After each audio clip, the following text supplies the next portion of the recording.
Ya pemirsa, saya kebetulan baru sampai di sebuah tempat. Tempat ini sebuah tempat rahasia yang jalannya belok, masuk sebuah gang, belok lagi, kemudian saya akhirnya tiba di tempat ini. Tempat ini adalah sebuah tempat yang menyajikan sebuah peristiwa unik, aneh, dan luar biasa. Seperti apa? Kita lihat di dalam, ada yang begini, masuk.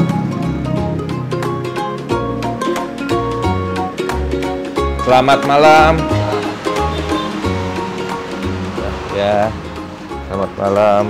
Selamat malam lagi, ya. Lagi ngetren banget Cupang sekarang ya.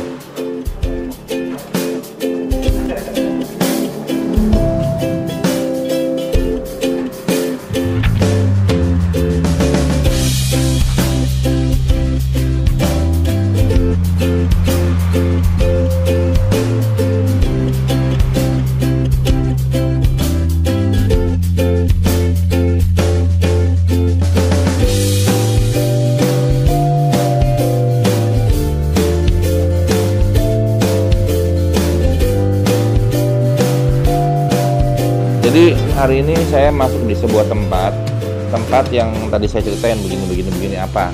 Jadi saya juga bingung itu apa.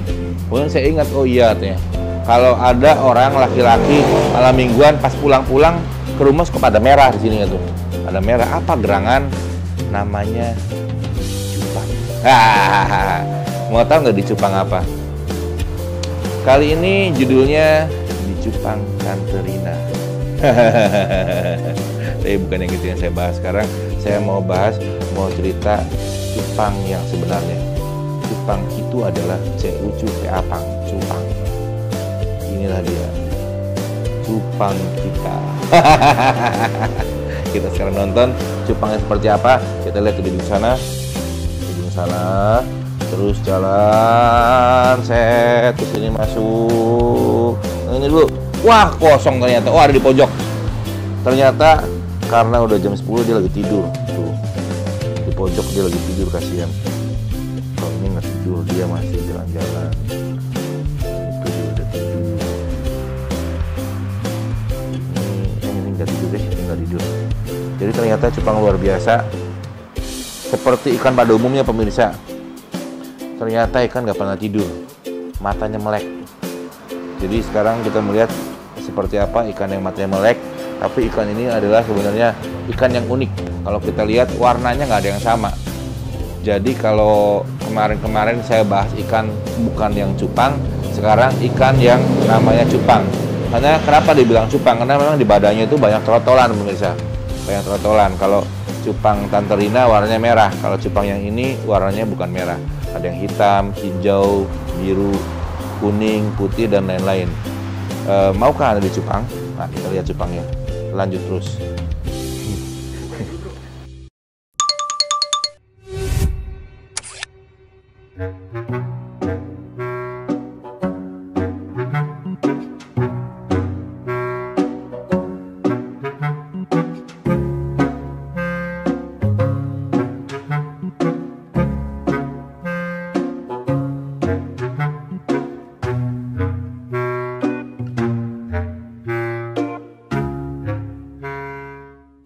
Ya, jadi tadi melanjutkan pembicaraan yang tadi, kita berbicara tentang cupang Tante Rina. Tapi cupang ini bukan cupang Tante Rina. Cupang Om yang ini. Ya, pemirsa, jadi sekarang kita mau ngobrol-ngobrol tentang ikan cupang tadi. Seperti apa ikan cupang, bagaimana asal-usulnya, dan kenapa sekarang bisa jadi ngetren. Saya akan berbicara dengan Mas siapa namanya? Agil. Mas Agil. Mas Agil ini salah satu, mungkin saya sebutnya apa ya, kolektor ya? Iya, kalau bisa dibilang kolektor. Nah, kolektor ikan cupang. Jadi kalau ada orang kolektor barang antik, ini kolektor ikan cupang. Jadi kalau ada pemirsa yang di rumah mau jadi kolektor cupang, bisa juga. Nanti lehernya dimerah-merahin. Pakai teh botol, ceplok, seperti itu. Nah, sekarang saya akan ngobrol panjang lebar dengan Mas Agil, bagaimana cupang dan proses segala macamnya. Seperti apa, mungkin nanti biar menambah pengetahuan dari penonton yang ada di rumah. Ya, Mas Agil, saya mau nanya sedikit nih. Kalau kita cerita ikan cupang sebenarnya ikan asli mana sih? Sebenarnya kalau ikan cupang itu berasal dari air negara tentunya lain. kan? Tentu dari air. Dari air luar biasa. Tapi berasal dari negara lain sebenarnya, dari Negara lain. Iya. Iya ya. Jadi saya kaget waktu menyebut lain, sebab saya biasa bicara dari alam lain begitu. Kok ini dari negara lain? Sedikit nggak nyambung pemirsa, tapi ya itulah ikan cupang. Dari mana tuh biasanya? Mungkin kan saya zaman kecil tuh sering dengar namanya cupang Singapura, ada cupang apalah bla bla bla, mungkin ada cupang apa namanya? Honeymoon apa namanya? Half moon. Ada cupang yang kayak matahari tuh, rincik gitu. Zaman saya kecil tuh saya sering melihara tuh zaman dulu. Tapi sekarang nih kelihatannya makin banyak macam-macamnya. Barang warnanya ada yang kayak Kopassus, merah, hijau dan lain-lain lah. Lebih variatif lagi sekarang. Kelihatannya gimana tuh? Jadi balik ke cerita asalnya bukan dari Indonesia berarti? Sebenarnya di setiap negara itu ada ya. Cuma untuk asal ikan cupang sendiri itu dari negara lain sebenarnya. Negara lain ya? Bukan alam lain berarti ya? Bukan alam lain pemirsa. Sekali lagi, jadi sudah 2 kali alam lain disentuh-sentuh. Jadi kalau saya katakan cupang berasal dari jin, nggak ada yang percaya. Ya, jadi dari negara lain. Negara apa itu? Dulu negara Vietnam. Dari Vietnam, negara ya. Vietnam, dari negara Malaysia, dia datang ke Indonesia dan menyisakan beberapa hewan untuk tinggal di Indonesia. Oh, jadi berangkatnya bareng, pas pulang ditinggal begitu. Wah, Iya, nggak bertanggung jawab pemirsa. Jadi memang menyisakan, terkesan tuh tadinya tuh banyak, seperti kita lagi makan, sisanya ditinggalkan pemirsa. Jadi ini nggak beres juga kelihatannya nih. Dengan cara yang sedikit amburadul, ditinggalkan dengan begitu saja. Terjadilah akhirnya banyak begitu ya? Ya, betul. Terjadilah banyak pemirsa, ditinggalkan begitu lama, amburadul dan akhirnya menjadi banyak. Terus mungkin kalau saya cerita nih, sekarang nih sejak mulai kapan nih cupang jadi rame banget nih? Untuk ramenya sendiri ya, untuk populernya sendiri mungkin di sekitar 3 tahun ke belakang. Karena sudah banyak muncul warna-warna baru, variasi baru. 3 tahun ke belakang, berarti ada ke samping kiri dan samping ke kanan. Jadi kalau kita bicara 3 tahun ke belakang itu artinya mundur. Kalau ke samping itu miring, ke kanan juga miring. Jadi kalau penyebabnya apa nih kira-kira jadi orang jadi gandrung banget sekarang? Mungkin penyebabnya ya, makin lama ikan itu untuk nilai seninya semakin tinggi. Karena dari beberapa crossingan perkawinan silang. Beberapa crossingan, dan timbullah warna baru. Dan warna jenis baru. Mungkin itu yang membuat tertarik untuk para pemula sekalipun. Memang saya lihat nih sekarang cupang nih warnanya begitu luar biasa, dari warna yang biasa sampai yang aneh-aneh. Zaman dulu pemirsa saya cuma ingat ada cupang merah aja, biru aja, hijau ya hijau aja. Di belakangnya saya gunakan aja, karena cuma itu aja warnanya. Jadi kalau saya melihara dulu, saya ingat banget, saya kalau melihara cupang saya taruh di tempat di toples itu kecilnya lama. Tapi kalau saya taruh di kolam, gedenya cepat. Jadi saya biasanya cupang itu saya taruhnya di empang, di kolam ya, kolam biasa itu kan udah banyak lumut, banyak segala macam. Jadi cepat besar pemirsa. Tetapi memang di situ rawan dia. Biasanya badannya nggak ada yang utuh. Karena sifat cupang itu ternyata senang berantem. Jadi istilah senang berantem ini ternyata bukan cuma ada di manusia aja. Ada juga cupang yang namanya cupang rese, tukang ribut. Kenapa dia tukang ribut? Nah, tanya lagi sama dia. Coba gitu kenapa tuh? Kok bisanya dia senang berantem tuh bagaimana ceritanya tuh? Karena apa diajak duel dulu atau bagaimana itu? Cupang itu punya daerah kekuasaan atau memang ikan cupang itu salah satu hewan yang teritorial. Jadi dia punya daerah kekuasaannya masing-masing. Ketika ketemu lawan, dia langsung kebuka ekor untuk menjaga kawasannya dia. Menjaga wilayahnya ya? Menjaga wilayah. Itu biasanya seberapa luas tuh wilayah yang ditinggali cupang? Apa 1 hektar, apa 2 hektar, apa bagaimana? Mungkin kalau untuk cupang sendiri ya, kalau sekarang di alam pun saya belum tahu banyak teritorialnya itu sejauh mana, tapi kalau untuk yang sudah di display, di toples ataupun di soliter itu mungkin hanya di daerah kekuasaan tersebut aja. Oh, di wilayahnya sendiri ya? Kalau untuk di alam, sampai saat ini saya belum tahu jelas pasti berapanya untuk radius teritorialnya dia. Tapi ngomong-ngomong, pernah nggak ngelihat cupang yang bener-bener masih di alam asli, masih di kebun, masih di apa? Ya istilahnya kalau orang bahasa modern bilang itu kan ada yang bilang sungai, tapi yang lebih modern menyebutnya dengan kata dampiang, tahu nggak dampiang? Istilahnya di situ ya. Ini memang rumit juga bahasanya. Ini apa ini dampiang? Tapi di sanalah tempat makhluk-makhluk itu tinggal. Ada biota air. Nah, pernah nggak lihat? Kalau di alam aslinya? Di alam aslinya mungkin di waktu kecil saya masih bisa lihat ya. Karena sekarang untuk wilayah lahan kosong itu udah makin menyempit. Jadi untuk gimana? Wilayah kosong makin menyempit. Kasian banget. Menyempit oleh bangunan-bangunan. Oh, oleh bangunan-bangunan, betul. Jadi yang untuk saat ini saya bisa lihat itu ada di daerah Jawa Barat. Itu yang masih bisa saya lihat habitat aslinya langsung. Dan dia hidup memang di sungai. Sungai apa tuh? Dia hidup seperti di selokan itu. Di selokan-selokan, di dekat sawah-sawah. Nah, mungkin itu ampiang namanya Om ya. Nah, itu istilahnya dengan bahasa Inggris dampiang. Nah, jadi kalau untuk di sini saya belum pernah lihat lagi yang asli. Belum pernah lihat yang asli ya. Oh iya. Jadi memang kalau kita kembali pada cupang itu menjadi luar biasa sekarang. Sekarang ini saya mengenal mungkin nama-nama yang aneh-aneh dari yang pernah saya dengar. Ada yang ekornya kembar. Apa namanya itu ekor kembar? Ada yang double tail. Bulat. Ada yang bulat bergerigi. Ada yang warnanya wah macam-macam, ada yang badannya gede. Cuma gede jempol ada kali ya. Gede jempol pemirsa. Ada yang kecil, ada yang panjang, wah macam-macam. Jadi memang sekarang nih cupang sudah mulai banyak sekali dikawin-kawinkan dengan teknologi perkawinan yang baik. Mungkin suatu saat bisa saja cupang dikawinkan dengan hewan kaki 4. Nanti mungkin kita bisa lihat seperti apa cupang selanjutnya ke alam yang akan datang. Perkembangan dari sekarang nih warnanya sudah macam-macam. Apakah nanti juga akan terjadi perubahan bentuk karena dikawinkan dengan yang lain-lain juga? Nah, kita lihat nanti, saksikan mungkin 100 tahun ke depan. Sekarang saya mau bahas sedikit nih. Kenapa kok cupang kalau sama perempuan dia nggak berantem? Kalau untuk beda jenis, untuk awal dia pasti berantem juga. Saling menjaga teritorial juga, iya. Tapi mungkin dari segi jenis kelamin ya, Om.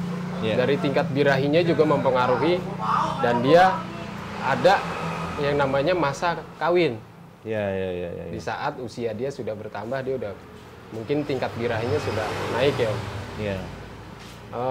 Mungkin ya, karena dari beda jenis tersebut mereka nggak saling kenal, nggak saling berantem gitu. Oh, kira nggak saling cukup kenal. Hanya bercakap-cakap, menggoda.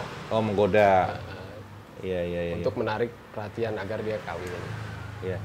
Jadi ternyata untuk kawin aja butuh milih, sama seperti orang. Jadi kalau ternyata cupang butuh milih, orang pun butuh milih. Kalau sekarang ada tuh yang perempuannya banyak, bagaimana tuh? Biasanya satu tempat, satu laki-laki, perempuannya dikasih banyak, tuh kan Anda suka pernah lihat tuh. Memang ada beberapa breeder yang pakai sistem poligami seperti itu, Om ya. Tapi kalau menurut saya lebih baik sistem penjodohan itu jangan melakukan poligami tersebut. Pertama, yang betina yang tidak dipilih dia akan berkurang, Om. Tingkat birahinya berkurang, untuk kualitas gairahnya pun berkurang. Yang tidak dipilih. Jadi sebaiknya menurut saya lebih baik berpasangan dibanding langsung ya. Poligami. Memang untuk breednya waktu lebih cepat kalau kita memakai sistem poligami. Tapi untuk kualitas beda ya. Beda. Kalau untuk ininya sendiri, warnanya sendiri pengaruh nggak tuh? Kalau untuk warna kita nggak menuju ke situ ya. Untuk warna balik lagi ke gen dari awalnya. Misalkan dari si pejantan gennya memang bagus dan si betina juga bagus, ya kemungkinan keluar warnanya pun akan bagus. Oh gitu. Kalau perempuan sama laki-laki bedanya apa sih sebenarnya? Yang membedakan itu ada di kantung telurnya. Kantungnya? Kantung telur. Oh, kantung telur. Berarti kaitannya kantung telur di dalam perut ya? Iya, betul. Iya. Itu bagaimana ngelihatnya tuh? Dengan kasat mata misalnya mungkin kita lihat ikan berenang ketek dari atau ketek lagi naik. Iya. Jadi kita bedain laki-laki perempuan. Nah, kita tebaknya bagaimana tuh? Kalau saya melihat untuk saya selalu ini ya, selalu kasih tahu ke setiap pemula untuk jantan atau betina itu memang berbeda postur tubuh. Oh. Dari si pejantan pun dia ada lebih teteknya itu yang perempuan. Ada teteknya. Mungkin ya Om. Dari pejantan atau male dia lebih dominan badannya itu pipih. Badannya lebih pipih, ramping. Lebih ramping ya. Dan untuk betina dia badannya lebih bulat, agak tumpul di depan. Memang semua juga tumpul depannya. Ya seperti pemirsa sama-sama ketahui, bisa dibayangkan kalau depannya lancip banget bagaimana ya. Akan banyak yang terluka. Untung tumpul. Jadi ngomong-ngomong lagi deh sekarang pertandingan cupang apa nih pertandingannya nih? Kalau saya ingat zaman kecil kan cupang sama cupang diadu sampai salah satu mati. Atau ada yang kalah diplenet. Masih berlaku nggak tuh sekarang? Dulu saya ingat banget zaman kecil. Kayaknya kejam banget dunianya. Udah kalah ketimba tangga, diangkat dipencet kayak kalah melawan. Mungkin pernah dengar ya zaman dulu. Ya zaman kecil namanya istilahnya tuh pelenetan mainnya tuh. Waduh kejam banget. Habis beli diadu udah kalah dipencet. Aduh kasihan. Apa yang kayak gitu masih ada nggak tuh sekarang? Sekarang mungkin ada beberapa oknum yang masih main adu ya. Main adu ikan. Tapi kita kesampingkan dengan kontes. Oh kontes bukan diadu berarti ya? Orang sekarang lebih banyak tergiur ke kontes dibanding untuk adu. Karena sekarang ikan adu pun semakin populasinya semakin jarang. Mungkin karena orang udah fanatik ke ikan-ikan kontes, mereka nge-breed untuk ikan-ikan kontes, jadi yang ikan-ikan adu itu jadi dikebelakangkan. Apa sih bedanya adu sama kontes ikannya? Bedanya itu ada di bagian mulut. Kalau untuk ikan adu, kita nyebutnya sih ikan bagan ya Om. Untuk ikan adu, dia bentuk bibirnya itu lebih condong ke depan. Tuh, hati-hati pemirsa. Lebih tebal. Kalau kita lihat cewek, berarti, terus ya. Jadi kalau yang perbedaannya itu, untuk yang ikan kontes, dia lebih rapih di bagian kepala. Sampai ke bibir itu lebih rapi. Untuk bentuknya ya Om. Jadi bentuknya lebih menarik ya. Jadi bentuknya lebih bagus. Tapi kalau yang ikan yang adu lebih mancung, kemudian mungkin serangan lebih agresif barangkali ya. Iya. Untuk postur badan pun lebih kekar dibanding ikan kontes. Tapi kalau sekarang emang para penggemar adu udah berkurang, jauh ya. Jauh. Bukannya yang adu juga bagus-bagus warnanya? Kalau untuk yang adu dari saya kecil sampai sekarang tetap warnanya itu. Itu aja ya. Iya. Nggak ada yang seperti sekarang? Nggak ada. Ini artinya kalau yang tipe begini, kalau diadu dia nggak bisa menang berarti? Masih bisa kemungkinan menang Om, karena dari sifat teritorinya itu. Dia akan membela daerah. Bisa-bisa, iya. Tapi dengan yang mulutnya panjang, mungkin apa ya? Mungkin balik lagi ke karakter ya Om. Untuk yang ikan aduan memang karakternya pembunuh. Oh gitu. Mungkin ya Om. Kalau udah hajar harus mati begitu? Iya. Oh. Mungkin seperti itu. Karena saya nggak tahu banyak tentang ikan adu. Mungkin seperti itu menurut saya. Kalau yang ini kalau udah kalah udah ditinggal loh gitu. Iya. Oh, jadi yang ini lebih satria ternyata. Kalau kalah sudah tidak bersenjata, tidak boleh membunuh orang yang tidak bersenjata. Ditinggalin. Jadi ini lebih satria nih. Kalau ikan adu kejam pemirsa.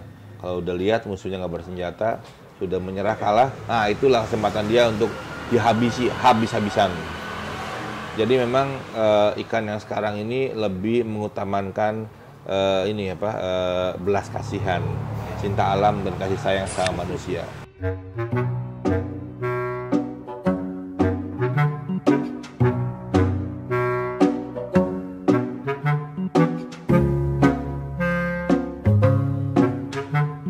Jadi tadi kita udah habis ngobrol-ngobrol dengan Mas siapa namanya? Mas Fadil, Agil. Ya, dengan Mas Agil. Tadi saya nyebutnya salah-salah terus jadi Fadil. Mas Agil pemirsa, jangan salah lagi.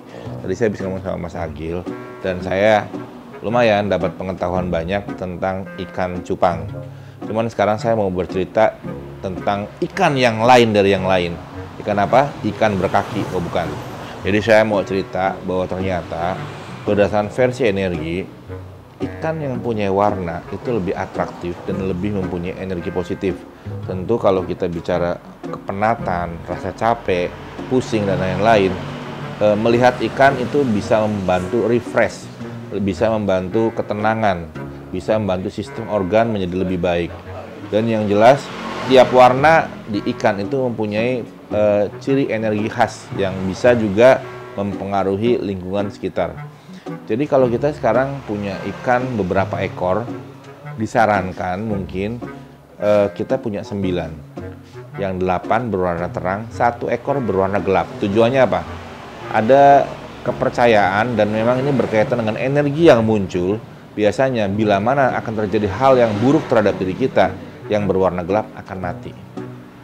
Percaya atau enggak, terserah Anda, tapi memang ini adalah sebuah peristiwa yang berkaitan dengan pengalaman ribuan tahun. Jadi pengalaman bertahun-tahun orang-orang yang sebelumnya pernah mencoba dan selalu terjadi hal-hal serupa seperti yang tadi saya ceritakan. Ikan merupakan makhluk hidup yang punya energi khas. Paling penting kalau ikan itu besar tentu rasanya yang enak, bisa digoreng, bisa dibakar, enak rasanya, bisa mengenyangkan para penggemar ikan, juga mengenyangkan saya. Itu saja pemirsa, malam ini kita tidak makan ikan cupang, kita akan pulang ke rumah, perut saya sudah kenyang. Dadah.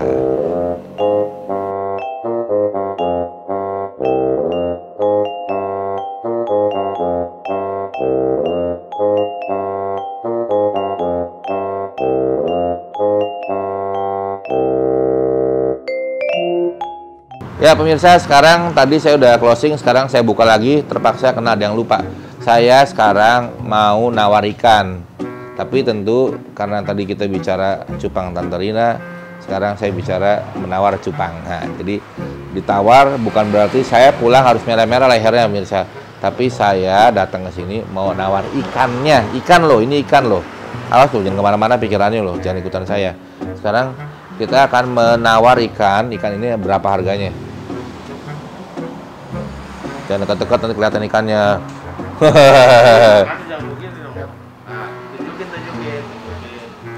Yang ini berapa?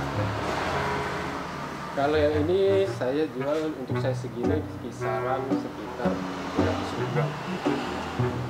200 ribuan? Ya, untuk yang ini. Oh, kalau yang itu? Kalau yang ini kita menyediakan buat yang bahan kontes, jadi agak sedikit mahal. Kayak berapa tuh? Kita jual sekitar 12 juta. Wah, pemirsa, keren. Ternyata harganya ada yang ratusan ribu, harganya yang biasa sampai 12 juta. Saya jadi inget, ini cupang itu ternyata seperti lukisan pemirsa.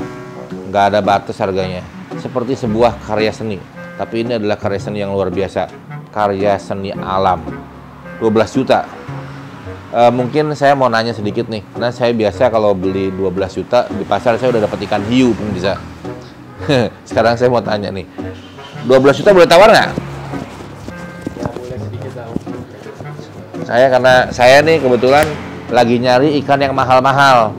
Karena di tempat saya tuh ada sedikit keanehan emang. Keanehan dari orang-orang di sekitar saya. Orang sekitar saya tuh kalau saya taruh barang mahal nanti dibuang ke air.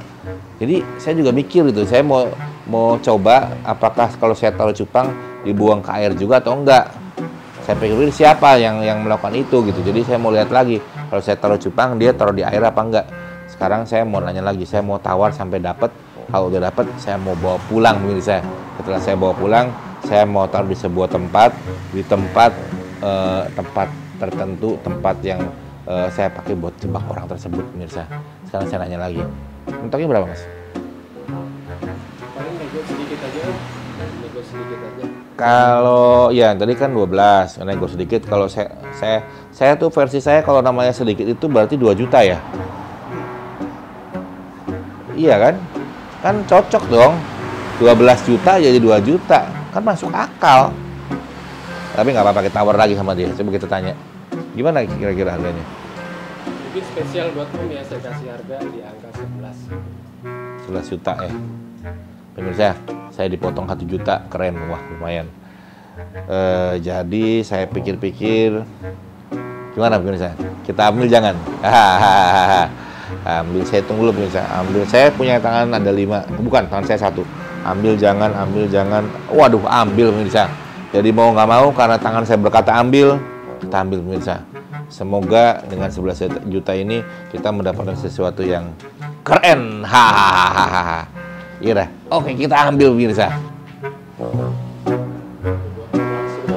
Waduh, ini ikannya pemirsa. Maaf jangan deket-deket. Saya nggak mau kasih lihat, buat saya sendiri. Head, enak aja. Mau saya bawa pulang. Maaf ya. Saya bawa pulang. Jangan ngintip. Jangan ngintip.